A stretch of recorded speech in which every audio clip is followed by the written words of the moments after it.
and welcome to Jewishnews TV. Coming up this week, an exclusive chat with star of the nanny, Fran Drescher. A Jew and Muslim fight it out in the boxing ring, and it's time to wake up to the threat of terror. But first, the headlines. Anti-Semitism in Australia has reached a record high. A report released at the Executive Council of Australian Jewry's annual conference revealed that there were 962 accounts of violence, vandalism, harassment, and intimidation between October 2008 and 2009.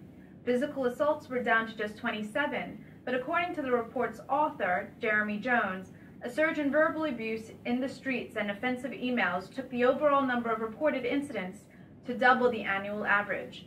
Also speaking at the conference was terrorism expert Dr. Carl Unger. Having warned that the government wasn't taking the threat seriously enough, Jewish News editor Zeddy Lawrence asked him about the terrorists' end goal. Is there any correlation between the Palestinian situation and Islamic terrorism, or is that a manufactured tie-in? Completely manufactured. But nonetheless, that doesn't mean not solving that conflict at least wouldn't suck some of the oxygen away from that narrative and that argument. So I'm in favour of, some sort of peace settlement occurring simply because to take away from them that kind of argument that they use. But no, this wave of terrorism will occur with or without the Palestinian conflict. Politics now, and Liberal leader Tony Abbott has been hailed as a friend of Israel. The former health minister who replaced Malcolm Turnbull as head of the party on Tuesday visited the Jewish state as recently as July last year. Speaking to the Zionist Council of Victoria in 2003, the member for Warringah asked, "What is it, if not anti-Semitism, that makes many Western civilizations and citizens reluctant supporters of the State of Israel, the only functioning democracy anywhere in the Middle East?" Staying with Israel, and the country is bracing itself for a backlash following the government's announcement of a settlement freeze. With more, here's our international editor, Aaron Shapiro. Thanks, Chantal. Prime Minister Benjamin Netanyahu's announcement last week of a 10-month housing moratorium in Israel's West Bank settlements has sparked protests throughout those areas.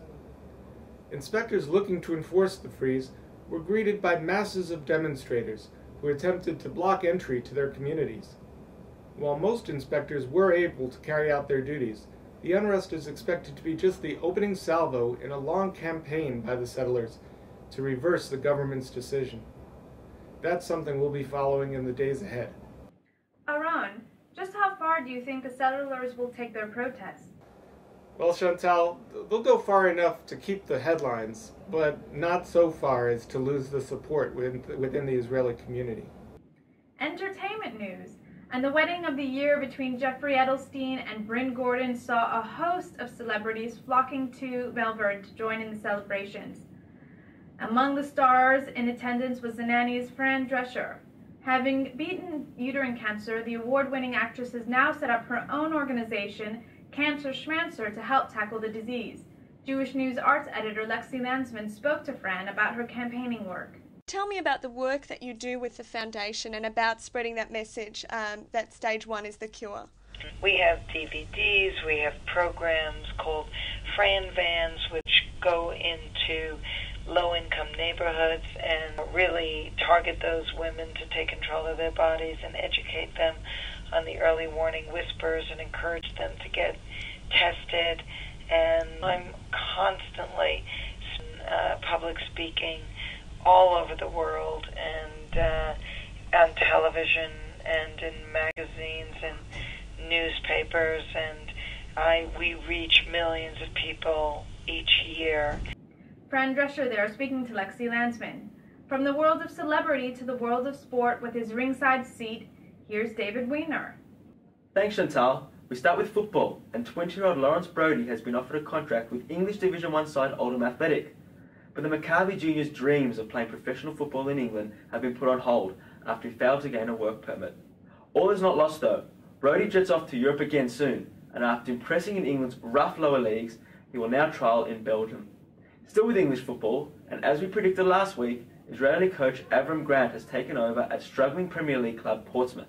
He had a tough initiation with a 4-1 loss to Manchester United in his first week, and Grant faces a mammoth task to save Pompey's top-flight status. In more international news, the World Boxing Association's light welterweight belt goes on the line in England this week, as Jewish boxer Dimitri Salita goes toe-to-toe against Muslim champion Amir Khan. Salita is known as the Star of David, and the interfaith battle has intrigued the English media. They're the sports headlines. It's back to you, Chantal. Thanks, David. For all these stories and more, check out the Australian Jewish News, available every Thursday at your local newsagent. And log on to jewishnews.net.au for all the latest in news and views from the Jewish world. Thanks for joining us. I'm Chantal Applebaum, and this is Jewish News TV. We leave you with images of Jerusalem where the flash mob phenomenon has left them dancing in the streets. 7, 8 nights, my dreidel just spins around and then falls to the ground as we light the candle.